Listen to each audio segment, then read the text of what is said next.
Hello everyone, welcome back to my channel. I'm very excited for today's tutorial because this is going to be the first hair tutorial I have ever uploaded. Fun fact, I hate doing hair. So I don't know how many of these I am going to upload, but I have been doing my own sew-ins and weaves and making part wigs and things like that since 2011, so it's been 9 years. So this style can last anywhere from 2 to 3 weeks. In my opinion, I wouldn't push it further than that because it's important to wash, care for, deep condition your real hair or your natural hair. You will get a little bit of glue on your hair if you use this method, but just like a really small amount, nowhere near the amount of glue that would end up on your hair if you were to not use a cap and papers. But I think that's about it. So if you guys are interested in seeing how I did this hairstyle, then please keep watching. Bye. So right now I'm just showing you guys my braiding pattern. My braids are not very neat because my nails are long. I apologize. Here are the wrap strips. So right now I'm just taking my leave out and sectioning it so that it is out of the way. I'm covering my full head in wrap strips. So what you want to do is, as you can see, I'm holding down the one wrap strip while I apply the second wrap strip on top of it. But you want to repeat this process until your hair is completely covered in wrap strips. This will just help protect your real hair from the glue.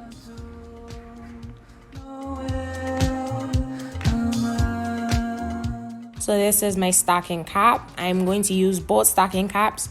You don't necessarily have to use both, but better safe than sorry. So self-explanatory, just apply the cap to your head. After I've already applied both of the caps, I'm going to feel for my anchor braids. The anchor braids were the small braids around the perimeter of my head and bordering my leave out. And I'm going to sew the cap through the cap and the papers straight to my braids. I'm using a hem stitch. I don't know what else to call it, but that's how I learned this stitch first in home ec in 8th grade. But basically you're just going to take a hem stitch all the way around your anchor braids.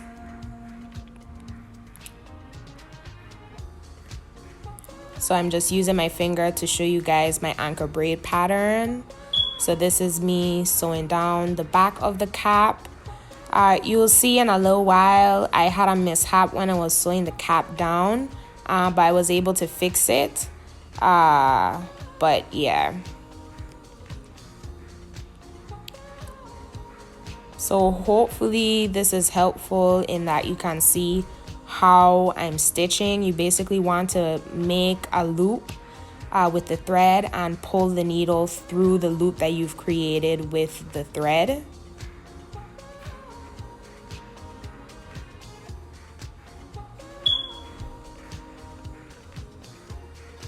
I forgot to mention that you're supposed to sew under your braids, so make sure you're sewing under your braids. Right now I'm just cutting off the excess cap and the excess papers. I like to do it in layers. So now I am spraying on the Got To Be spray. You can see that you can see the sewing mishap and also that I cut the cap a little bit, but it's all good. It's all good. I'm hair blow drying the Got To Be spray so that it's dry, but the Got To Be just helps the track stick better. Here I'm showing you the hair that I'm using. This is the cheapest hair at the beauty supply store because I don't believe in using good quality hair for bobs. I just showed you guys the glue. Honestly, I believe that cheap hair is just best for bobs. So basically the first thing you want to do, you want to measure the track across, cut it, apply glue. Then you're going to apply the track to your head. And then you're going to blow dry it to dry the glue. I like to use a cool setting on the blow dryer. So in the back, you just want to apply the tracks in straight across, basically from ear to ear. And I'm just going to apply the tracks maybe a 1/2 inch apart from one another, going from ear to ear until I get to my ears. So I just went ahead and sped through that process. Next, I'm going to start laying the tracks directly on top of each other, perpendicular to my hairline. And this is going to make it so that if the wind blows, you will not be able to see gaps and spaces in between the tracks. Now, with these tracks that I am applying on the side of my hair, basically, how do I say this? The side of my head I'm working on right now, you want the tracks to vary in length, because if all of the tracks that you're applying in this area are the same length, you're just going to end up with a patch in your head that you have to go back and fill. So I apply the tracks kind of at random lengths. But what's most important is that, again, you are applying the tracks directly on top of each other.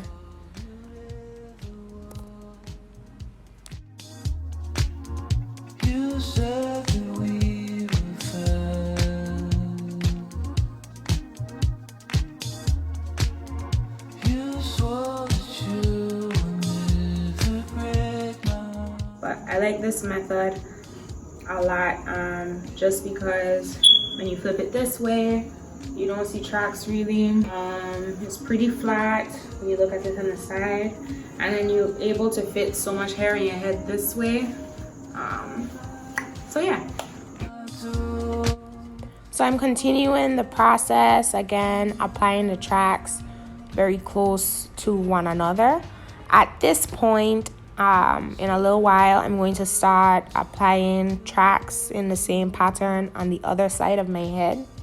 And then from time to time, instead of stopping the track halfway through my head, I'm going to take the track all the way around from one side to the other in a U shape.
Also, I just wanted to mention, going back to my braid pattern, you can see that I left my edges out. So I have very fine hair, it just runs in my family, natural, relaxed, wherever my hair is going to be fine. The reason why I don't braid up my edges is because I would just be putting additional tension on that part of my hair, and it's already incredibly fine and incredibly fragile. So it wouldn't make sense to, one, do a small tight braid in that section, then go and sew things on top of it, and then also glue things on top of it as well, because all of that weight and tension is just going to exacerbate the issue. So I know that it makes me look a little bald-headed, but it's really just what's in the best interest of my hair. So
like about laying the tracks this way too is you see how it just falls forward without me having to do anything. To me, it's just a really flattering way to lay your hair, even if it's straight. This way just makes it way easier for me to blend my real hair.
So right now I'm applying the lash track, and with this track you want to go from one edge to the other.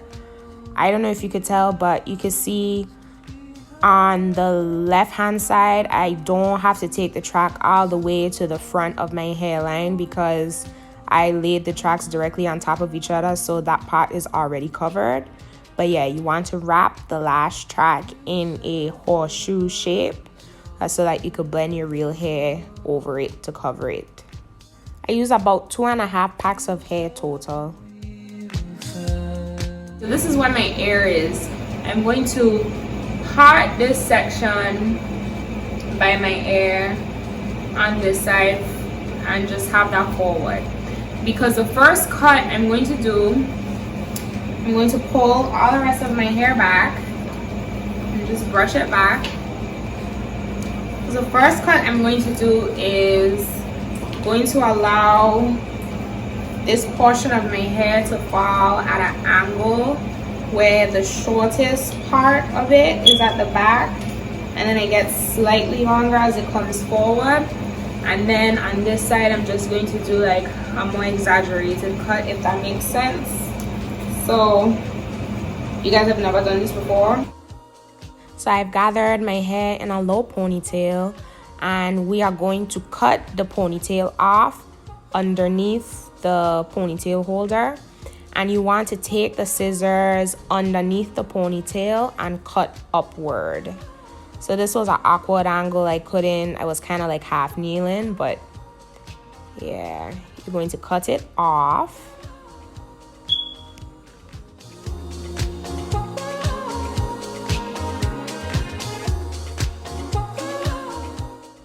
So this is what the haircut looks like. Just doing the ponytail cut. So the ponytail cut makes our lives a lot easier. So I felt like the shorter side wasn't short enough because I'm going for the asymmetrical look. So I just went ahead and took some clippers. I bought the cheapest clippers they had at the beauty supply store. I think these cost like $20. I'm just using my fingers as a guide and cutting downward at an angle. Again, just because I want that side to be shorter. But as you can see, the ponytail cut already cut the hair at an angle, so this just makes our job a lot easier. So now I'm just showing you guys the full cut. You can see the back. Sorry, some of my hair is tucked into my collar. I didn't realize that.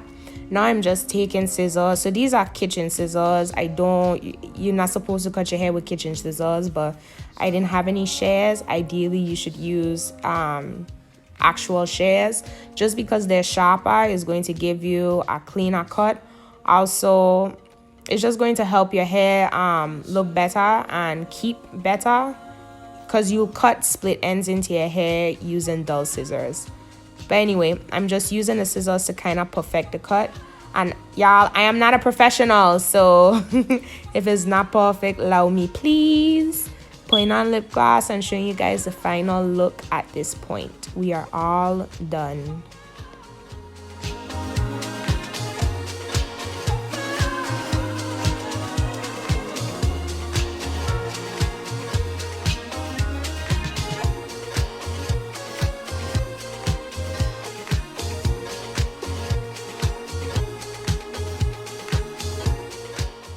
Thank you guys for watching, for making it to the end. I will see you guys in my next one. Bye.